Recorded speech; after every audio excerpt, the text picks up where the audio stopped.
Welcome to all of you. A smaller group, but great people. Thank you for attending this Beyond Growth talk. This is a part of a series of talks organized by Nyt Europa, Rethinking Economics, and Oxfam Denmark, where we discuss perspectives beyond growth. Today, we have the privilege of having with us Cyril Obi, who's I'll just introduce him, a very well-known and informed researcher on the topic of today. The session will take place in the sense that we have an hour, and we'll keep strictly to the hour. Cyril will do a presentation of 20-30 minutes, and after that we'll open up for dialogue and comments and questions. You are very welcome to use the chat function, but you can also afterwards you can take the floor and raise your question.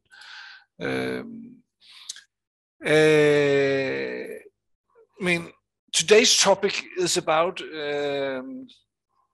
it's about the oil in Africa in particular. Cyril is from Nigeria, which have been, flooding in oil, particularly in the Nigeria Delta, and literally flooding in oil in the Delta. And we know from Nigeria and many other African and Latin American countries that the abundance of natural resources, particularly oil, can be a curse and can be a pleasure, or mostly a curse. And it is also related to generating conflicts, environmental problems, social problems, but also, and I think the dilemma that I'm looking forward to in this conversation and being informed by Cyril, this is about the dilemmas that we see related to extractivism in particular developing countries, in this case in Africa. And on the one hand, it often comes with negative impacts on local communities, on the environment and society. It links to corruption, the resource curse. It's fueling conflicts. That's what we often see. But we also see a huge potential. Cyril is right now in Ghana, Accra in Ghana, and I was in Ghana in the mid-zeros when they discovered oil there, and they were so enthusiastic about all the finance, and now they became suddenly a middle-income country and should finance their development. So it holds huge perspectives. I've been living in Bolivia, where they managed to tax their enormous gas reserves more and use that for reducing inequality, significantly invest in education. So it can also be a benefit to find these natural resources. And then finally, a dilemma, which you might not touch that much upon, Cyril, but that is, the climate question. We should, according to the scientists, we should leave all fossil fuels in the ground if we want to meet the Paris agenda target of 1.5 degrees. So there are some dilemmas in this, and this is what we're going to discuss and be informed about today. And for that, we have Cyril, and thank you, Cyril, for taking time during a session that you're organizing in Accra.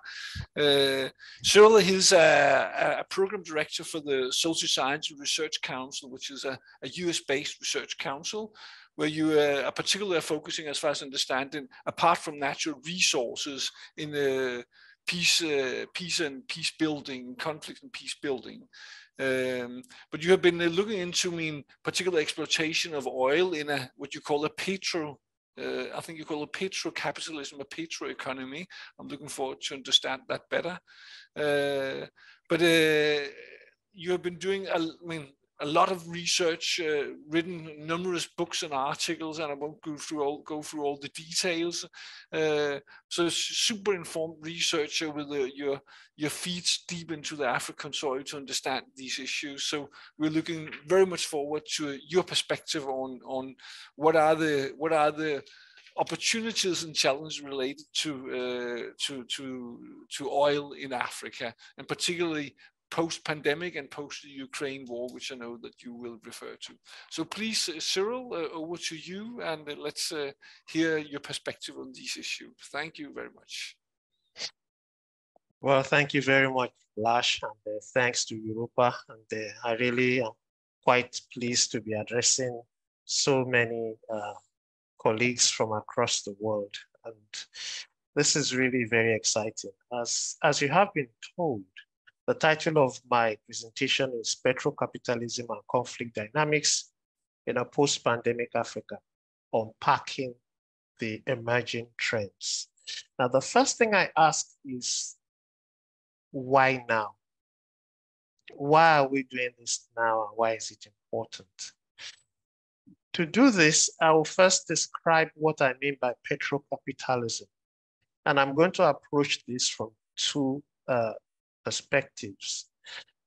I define petro-capitalism as a form of capitalism that is driven largely by the production, distribution, and consumption of petroleum and gas for profit. Underline the word profit.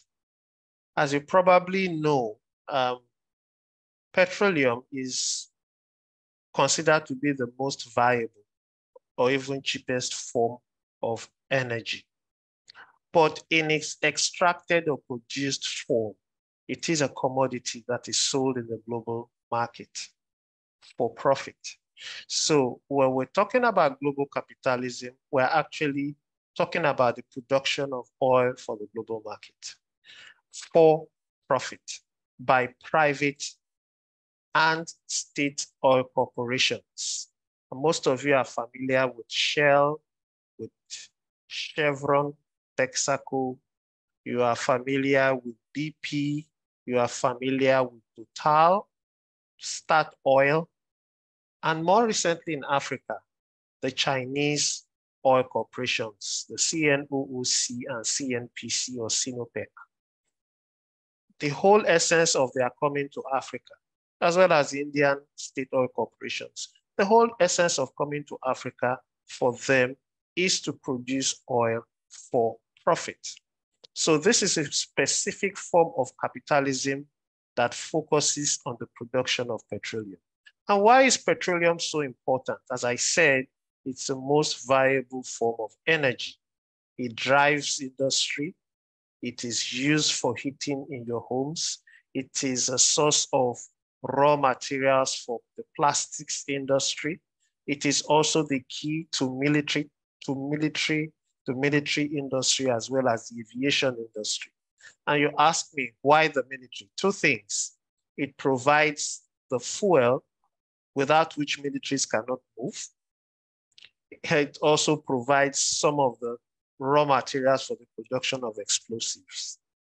And also other consumables for war. So that is petro-capitalism. It's basically capitalism that runs on petroleum and gas. The second definition I would give you is what I call the globally driven and integrated extraction of oil and gas and its various ramifications for the environment and the people in oil producing as well as oil consuming nations. So this in itself focuses on what I call a global system of extraction and dispossession. In other words, we are not just looking at the profit aspect, but we are looking at the implications of the extraction of oil from basically the global south and what it means for the people as well as their environment. So I will come to this later and connect this to the conflict dynamics. And so I go on to ask the question, why now? Why is it important? It's important for several reasons. The first reason is that I discourse is really to look at the opportunities that this current moment represents. What opportunities are there? I connect this to the developments linked to the war in Ukraine. As you probably know, because of the war in Ukraine, actually two events, the outbreak of the COVID pandemic and the war in Ukraine. I'll deal with the COVID pandemic first. One of the things that happened with the COVID pandemic was a fall in the demand for petroleum and gas. And why was this? Half of the industries in the world, or even more than that, were shut down, and the demand for oil collapsed. So with the collapse in the demand for oil, there was a very sharp fall in the price of oil. Oil went from about $60 as low as $18 per barrel. And for those of you that understand the nature of the economies of oil exporting countries in the global south, this meant that national revenues completely crashed. And in some cases, the economies, or what I call petro-economies of these countries, went into deep recession. What then happened was that with the consequence of the recession in these countries, a lot of them in Africa, life became even worse.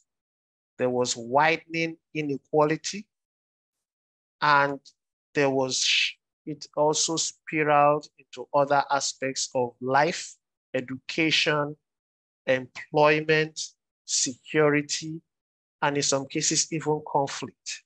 So COVID was a disaster for the global oil industry, but it was a catastrophe for African oil exporting countries because it caused the collapse of their economies and in some cases, recession.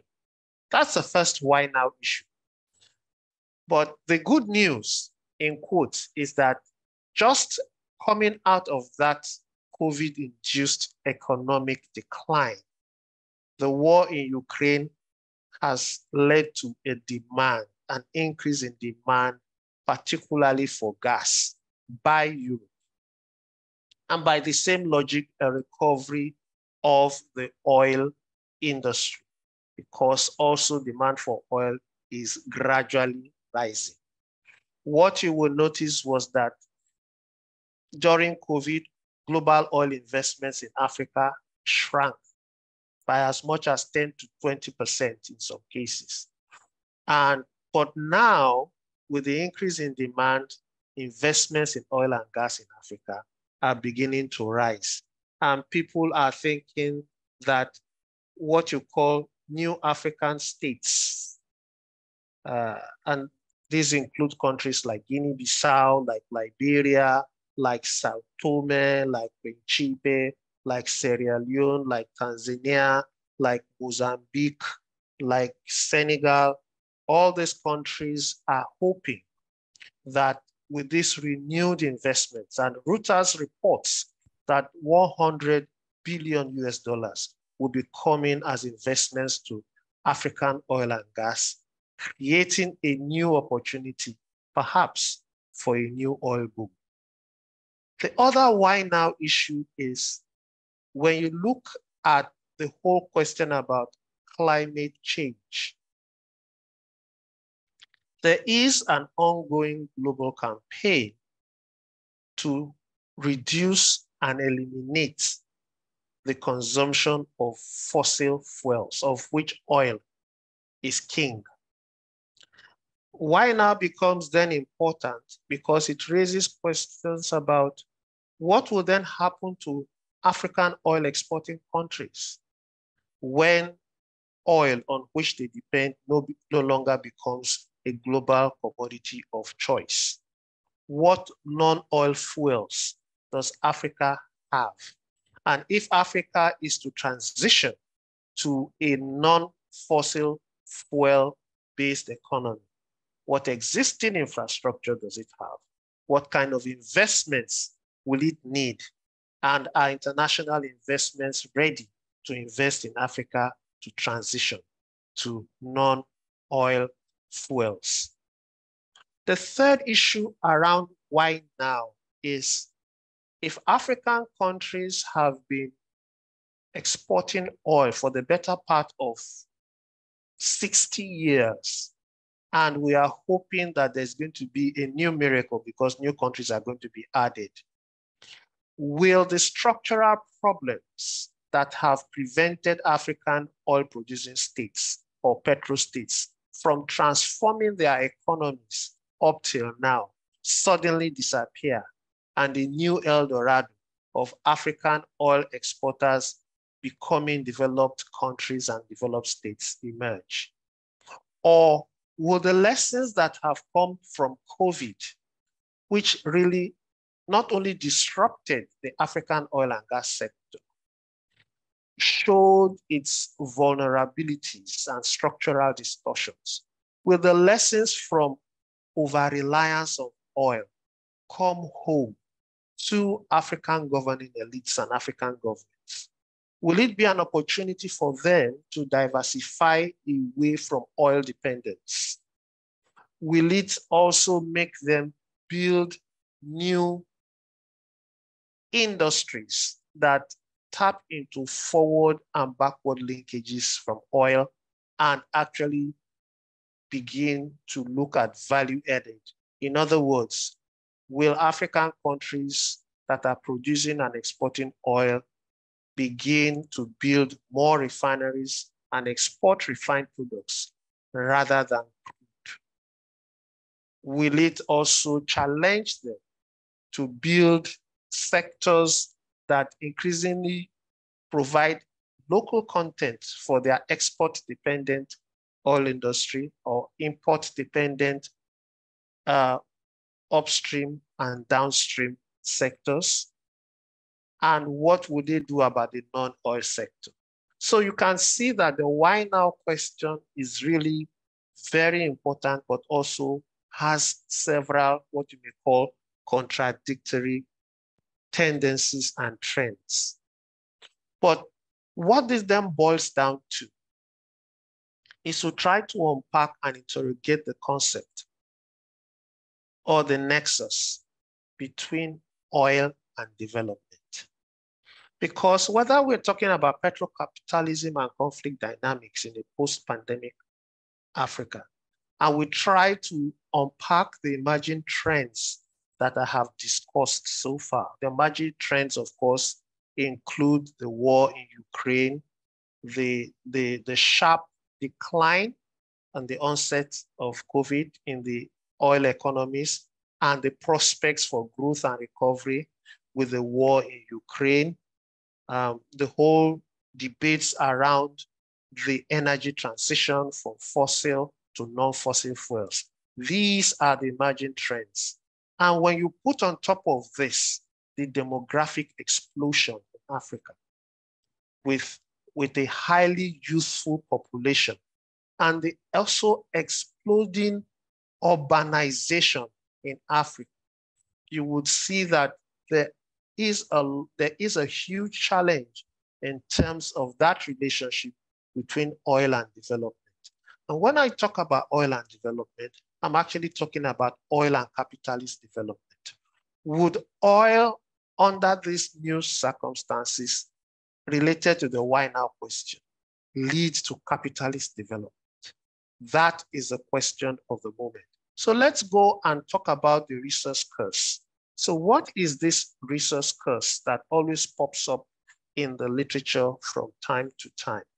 The resource curse is basically a theory initially established by economists and later adopted by political scientists and political economists, and then by development thinkers, that there is a correlation or a relationship between oil endowment and the lack of development.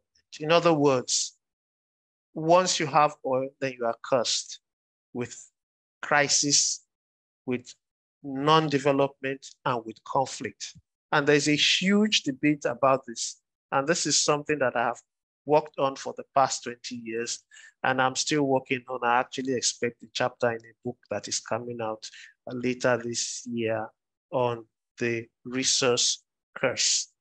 So is Africa cursed by oil? Would oil continue to fuel corruption, conflict, and underdevelopment in Africa? Given the nature of petro-capitalism, that it's about extraction, you cannot run away from the question of who really controls all the oil that is produced from Africa, and the cash that African oil exporting countries get from oil? How is it spent? And why has it not translated into economic transformation for African oil exporting countries? And I'll give you the example of Nigeria. At the peak of the COVID crisis, Nigeria was barely able to produce half of its expected OPEC quota. Even after COVID ended, quote, it was not able to do this for all kinds of reasons, ranging from aging infrastructure to insecurity in the oil-producing areas, as well as falling investments in the oil sector. So the question you need to ask yourself is, where really does the problem lie? Petro-capitalism is not geared towards developing Africa. Petro-capitalism is for profit, and therefore profit lies in extracting and exporting oil from Africa. What then is the responsibility of African states and governments to make sure that the taxes, the royalties that they get from oil is then used for development? The wisdom in the street, or the word on the street, is that African governments are corrupt and African ruling elites steal the money. In the past, when I was young, they were accused of keeping it in Swiss banks. Now, Swiss banks are not so friendly anymore to such money. And therefore, the word in the street is that they either put them in stash havens or they found creative ways of taking the money away. And the result of this is that development is ignored, and such governments also have the oil wealth to build up their repressive capacities and to resist any real political change. Therefore, even though they run elections and they have democracies in quote, they end up playing a game of musical chairs in which members of the same rapacious elites take turns in ruling and plundering their own countries. That is the conventional wisdom tied around the resource curse. And the diagnosis leads to the prescription that the only way Africa can use its oil for development in a regime of petro-capitalism is through better governance of its natural resources. One of my arguments has been, and I know that time is running out, I have barely 4 minutes left. So I would give a summary of my basic argument. My basic argument is that you cannot divorce the construction of the curse, which I see as an artificial and actually wrong-headed assumption. You cannot divorce it from politics and history. And my argument is that the structure of the oil industry in Africa is basically based on globally led capitalism, which is extractive in structure. And by design, it cannot be a basis for development. You would argue that since these countries are now independent and the oil economy was established during the colonial era as extractive, why haven't the post-colonial elites reversed the equation and dismantled the structure of extraction? The question is, by the time you look at the economic forces, whether you are talking in terms of the global multinationals that control the market, the technology, and the management of oil production for profit, the African oil producers do not have clout, the experience, or even the will to challenge them or to in any way transform what has become a transactional, historically disadvantaged relationship, short of rupturing or breaking away from a system from which they have benefited from. So the resource cost for me is artificial, and you cannot divorce it from the nature of the petro elites in Africa, who put their own interests as a group that is aligned to a global system of extraction rather than the interests of their own people. So if you want to transform petro-capitalism in Africa, it has to basically be completely restructured to put the people first. But more fundamentally, it has to be a kind of capitalism, for want of a better expression, that is not for purely market, not for purely market logic, but one that is for the people's logic. And you will ask, is there a real difference between the market and the people? There is. The market is for profit. The people is for life, it's for dignity, it's for rights to a safe environment, it's for rights to justice and equality. Capitalism thrives on extraction and inequality as far as the oil industry is concerned. So I see a question about leapfrogging. Well, for a frog to leap, it needs to have strong legs. The petroleum industry in Africa has structurally deformed legs, so it cannot even leap.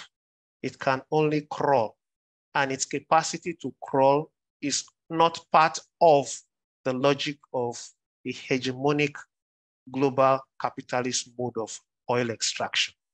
And we are now at 30 minutes, and I will stop and thank Lash. I don't want him to be the one to stop me. I have stopped myself. Thank you for your attention. Thank you very much, Cyril. Super interesting, inspiring, and at least to me triggers a lot of considerations, questions. And please, to all of you, if you're able to, in conditions where you can put on your camera, it's wonderful. And please write your questions in the chat, as Emily just did, and we'll take the questions to Cyril. And you're also welcome to ask for the floor, put up your hand electronically, and then you can have the floor too. That's probably even nicer. But while you're considering and thinking, I mean, I had some, thoughts about what, the last thing you said, Cyril, on the market and the people. I think this speaks very well to the idea behind the Beyond Growth, where we talk about putting the economy, putting people and planet above growth and GDP. What you talk to, as I can hear, is, you have a resource curse. You often see in most resource rich countries, oil and gas countries. And on the other hand, this is the curse is mainly due to bad governance, and it can't be overcome. Is that what you say? It's artificial. It could be overcome if we had a governance and a government that took and used the resources for the benefit of the people. And then I refer back to my own experience from Bolivia, where you saw a government coming in and taking strong hand on the natural resources there, taxing them heavily, but maintaining the market, maintaining the foreign companies there to extract the gas, but having much more benefits which they invested into development, but though still with a lot of challenges for indigenous people, environment, and communities where you see the extractivism. But is this what you say about the resource curse, that it can be overcome, that it is artificial? Well, thank you very much. Oil is not cursed. The resource is not cursed. It's structures of power that place the curse on the resource. So when you are calling oil cursed, you are just giving a dog a bad name in order to hang it. That's my first argument. The second thing is that when you look at countries like Norway that have oil, and you look at countries like the United States that has oil, and yet do not exhibit any of these characteristics that are attributed to African oil-producing countries, You understand the role of history. You understand the role of politics. It's about who controls the oil, for whom, and for what. And those are the fundamental questions. And in Norway, it's the state that controls the oil, but for whom and for what? I don't want to answer those questions. In the United States, it's the multinationals that control the oil, but they make sure that they give the state its due, for whom and for what, for the market and for profit. In Africa, the state controls oil in name. It doesn't have real control over the technology of extraction. It does not have control over the technology of distribution in terms of global shipping of oil, global transport of oil. It does not even have control over what I call the top management of oil, research and development, which takes place in the home countries of multinationals. So it is basically reduced to a rent collector that does not have power over such a strategic and important commodity. Now, if you address this, what you may call shortfalls or problems, then oil can become a blessing to African countries. So that's why I say don't call oil a bad name in order to hang it. But there is also other aspects of oil. It's a curse to the people who have to bear the environmental costs of oil production, whose lands and waters are polluted, whose atmosphere, you cannot breathe air in those places, whose livelihoods are completely destroyed because of the kind of technology of extraction that is used to drive down costs and to maximize profits, which is also tied to the economic system through which oil is produced. I'll stop here so that we can have more time. You are muted. Jesus. Thank you. We have 3 questions in the chat from Emily. I mean, can you touch upon, sorry, from Mette, how do you feel about the word development, which is kind of created by the West to say that you're going to develop to be like us? Thank you very much. The word development is pretty much like the word resource curse, but it is also historically specific.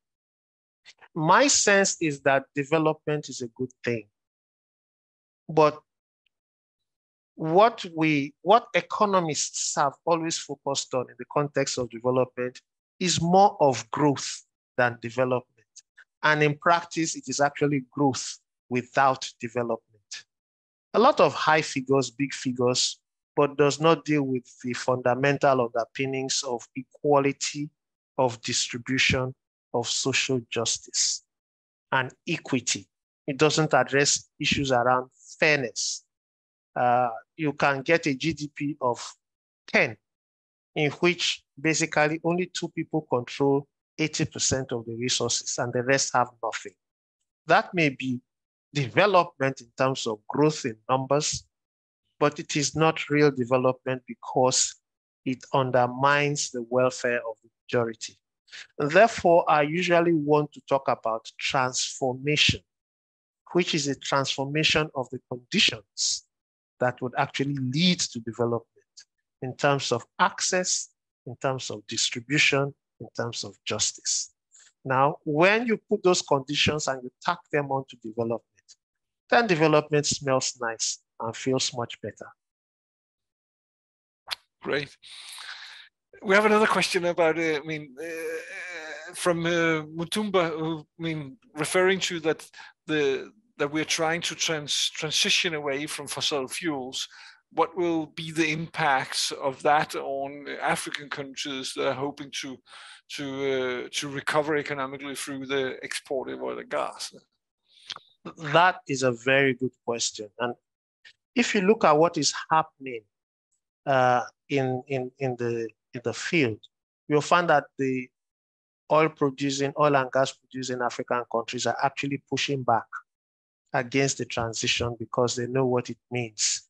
The second thing is that when you look at these economies, and I'll just give you an anecdote. Nigeria is Africa's largest oil producing and exporting country. Nigeria is one of Africa's largest importers of petrol, diesel, kerosene, and aviation fuel. Now, how do you explain that? Nigeria is dependent on fossil fuels for domestic energy. Most of Nigeria's power stations, and I'm talking of electricity, are really fired by gas or diesel, depending on what you look at. And what you see here is that there is no real strong infrastructural basis for non-fossil fuels in Africa, which means that investments would either have to come from within Africa or would have to be international investments. And when you look at the kind of investments that are coming in, they are so small that it will take at least between 20 to 40 years if there is no remarkable increase in such investments for Africa to actually become part of that transition. The second thing is that Africa will lose billions of dollars in terms of missed opportunities if it can no longer sell oil and gas. Again, the second point is that African producers are now arguing that they want a transition fuel called natural gas, which they have in abundance.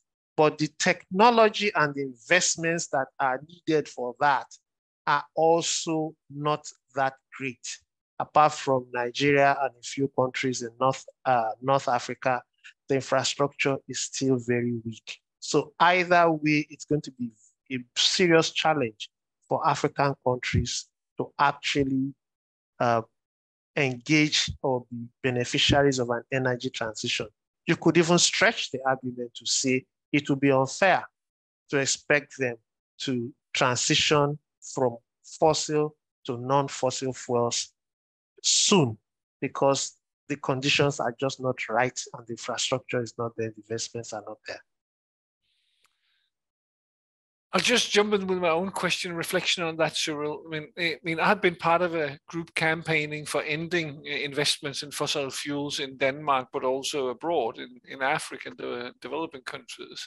Is that fair? I mean, is it fair to say we shouldn't invest anymore in fossil fuels? This is from a climate perspective, the only right thing to do. But is it fair seen from your perspective? We are caught between a rock and a hard place. It's very obvious that climate change would destroy the planet if action is not taken quickly. It's already doing so. The erratic weather patterns is destroying lives, environmental refugees, life, So it's going to be difficult.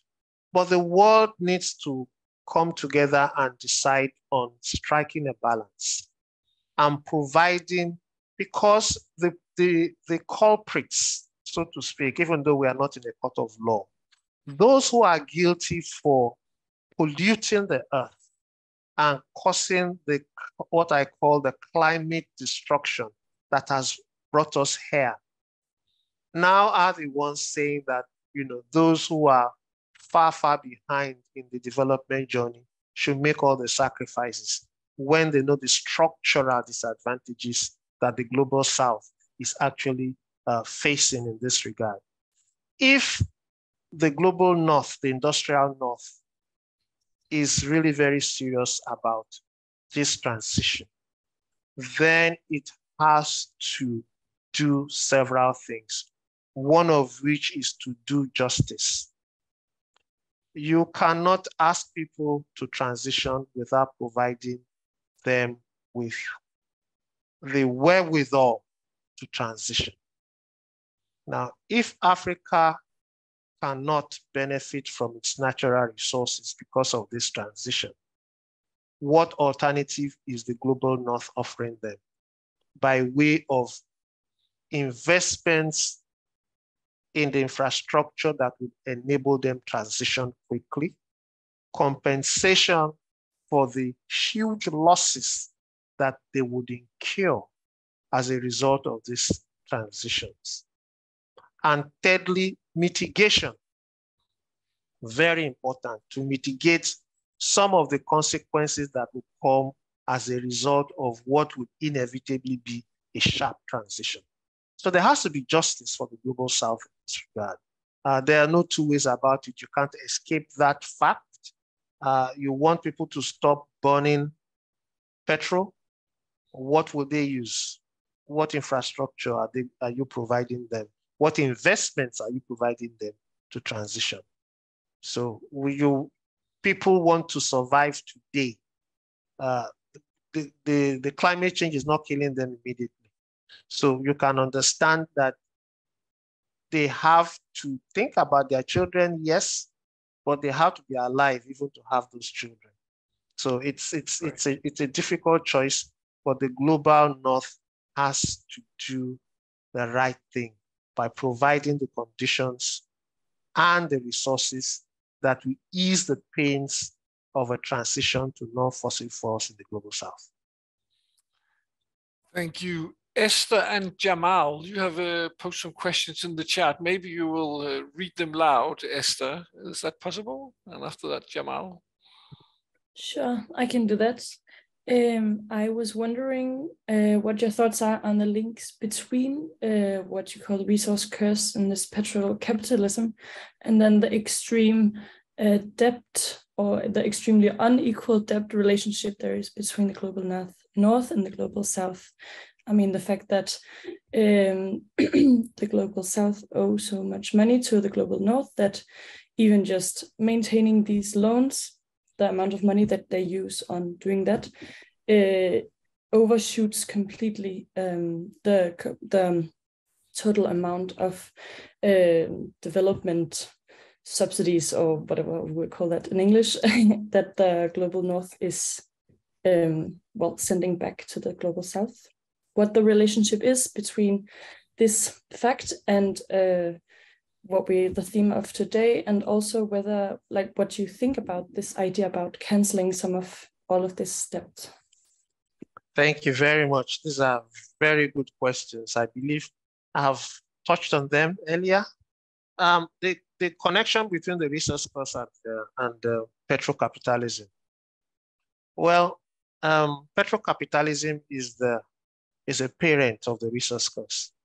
That's the way I see it. It's given birth to the resource curse, both by the way it has integrated countries of Africa into the global market and the global oil industry.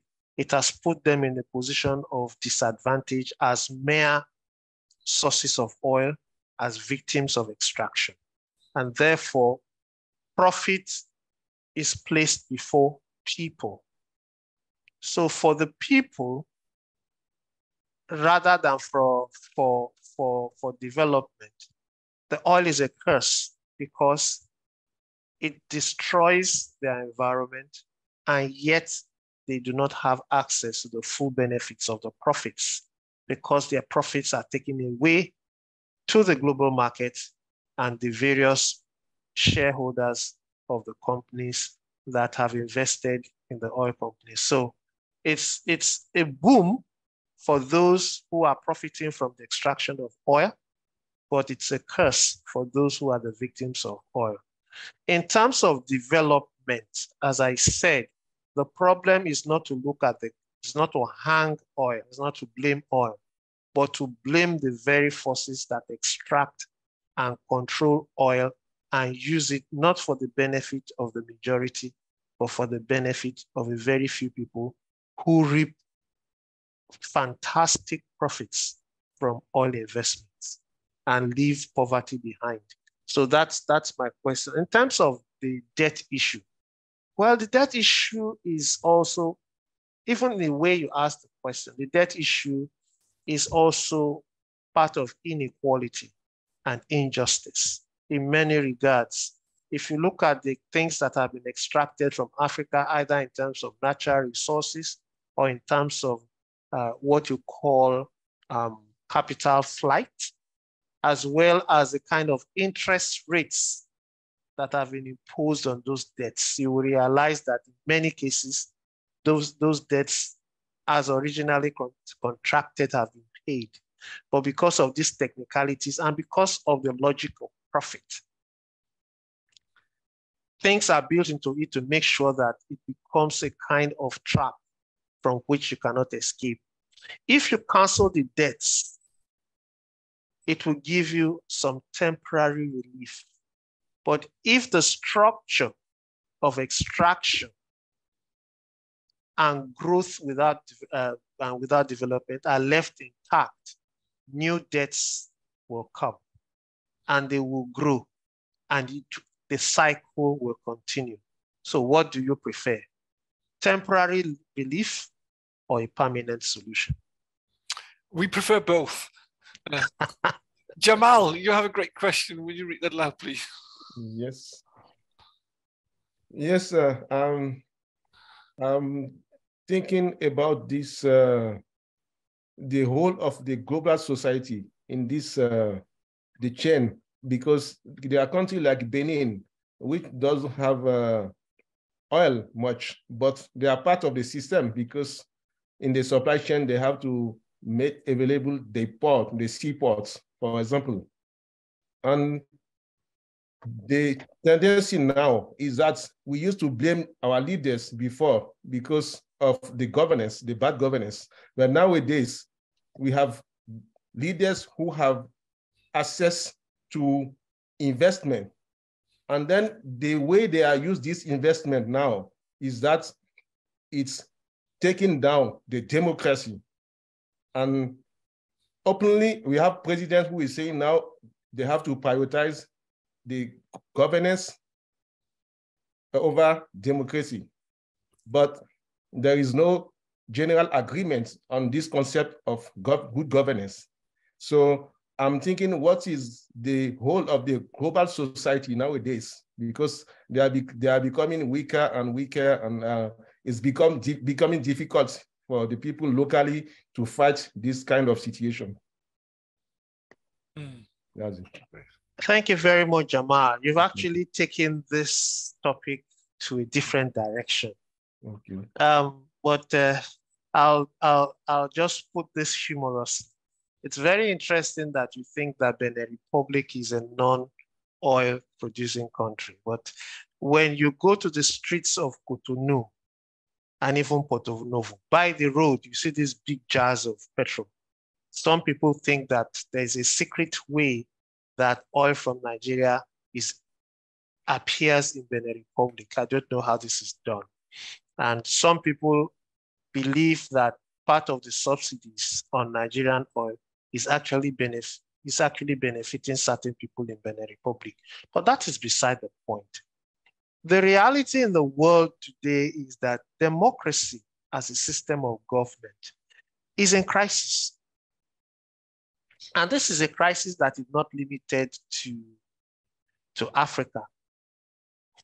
We have advanced, in quote, democracies that are also undergoing what you call democratic deficits. For example, the US Congress was attacked physically by a crowd. I don't want to use the word a mob, because somebody rejected the results of an election. Across Europe, you see a shift from what you call liberal governments towards very conservative governments and the emergence of far-right groups. This is the reality in many of the European countries, and some of those groups have actually been able to get themselves into government. And the kind of policies that we promote are exclusionary policies. And I don't want to use certain tags to describe some of these things. So when you see that in combination with the disruptions of the COVID-19 pandemic is forcing many governments around the world, even in the advanced countries, to look inwards to address some of their own domestic priorities, you'll find that there's much less time or attention being paid to things that are far away, that are not considered to be of strategic economic importance. So if somebody says, I am not going to pay attention to democracy because it's a luxury, I want to govern better, it's a result of two things. One is that that person has read the global mood and found out that democracy is in crisis, and the enthusiasm for democracy promotion is being pushed behind, and something called securitization is taking over. People are more interested in security, and again, the control of the movement of people from poorer to richer parts of the world. And you can't do this if you are very open. And so the prioritization of security over freedoms is something we are seeing all over the place. But as you probably understand, the leaders can only lead with the consent of the people. I have argued somewhere else that what Africa needs is re-democratization, a new type of democracy. And that democracy, even around the world, needs to be renewed. Democracy is like an old creature that is beginning to lose some of its motor skills. And given the technological advances and the economic challenges that we face today, needs quick retooling and transformation to address some of the issues. So probably the problem you are talking about has to involve a conversation between the citizens of Benin Republic and this leader, for the citizens to explain to him carefully and say to him, yes, you are our leader, but you are a leader at our own pleasure. Please help us and do the things that would enhance equality, dignity, and justice, because this is what we want. It's what we want that will define democracy, not what you want. And hopefully the world or Benin Republic will be a better place for it. Thank you. Thanks, Cyril. Cyril, in Oxfam, we are, some people would say, obsessed with focusing on the 1% elite. I've been saying it at times, the problem is not necessarily the resource curse, but it's the problem that you have a combination of a rich elite in African countries, democratic or authoritarian countries, but a rich elite which joined it with larger multinational companies just exploiting the resources at the expense of people in the countries. So that's at least the analysis that we are having in broad terms. But I mean, whether you agree to that or not, but I mean, what's the role of civil society in the African countries, but also in the global North, in Denmark? What should we be doing to I mean, yeah, I wouldn't say avoid the resource curse, but make the energy development, whether it's fossil or renewable, conducive for ordinary people in the African countries. Thank you very much, Lash. I think, we are all creatures. This 1% that we talk about, they are a creature of an economic system. You cannot address this 1% without addressing the system that produces and renews them. What civil society and social movements needs to do is to either humanize the system, to say, look, this system, yes, it's about numbers, it's about profits, but please do not place profits before people. Place the people before profits. Think about their welfare. Think about their rights. Think about their dignity. and begin to work towards having a more equal and just society. This would mean that you have to tamper a bit with global capitalism in terms of its existence, not just as an economic system, but a system of power and privilege. Thank you. I know there's one more comment question here, but I will insist that we keep on time.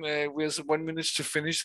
Thank you very much, Cyril, for your great insights into these issues. I take very much with me the last thing that you said, which links perfectly to the entire idea behind these talks and beyond growth, that we put people and planet before profits, and how we do that, and how we do that as civil society and individuals. I mean, you point very much and rightly, I believe, to the system, that we have to look at the systems that generate, I mean, the 1% of the resource curse, or poverty and injustice, and that's the ambition of these talks, that is to put a focus on the system that generates inequality across, I mean, African countries, but also in Denmark and in global north. I mean, we're all part of those systems, and we have to address that. So thank you for your insights into that. That has been wonderful. I'll just make a promotion for our next talk, which will be the 22nd of March, with Liberang Lipolo-Peko on the feminism as resistance to capitalism, colonialism, and racism. And so I believe that with that talk, we'll have some further insights into how we can resist the systemic challenges that we are facing. But thank you for all of you for participating, for your questions, and for your listening. And particularly, let's give Cyril a hand for your great insight. Thank you very much, Cyril, for that. Thank you for having me, and I wish you good luck with your series. All the best. Bye. Thank you. Thank you very much.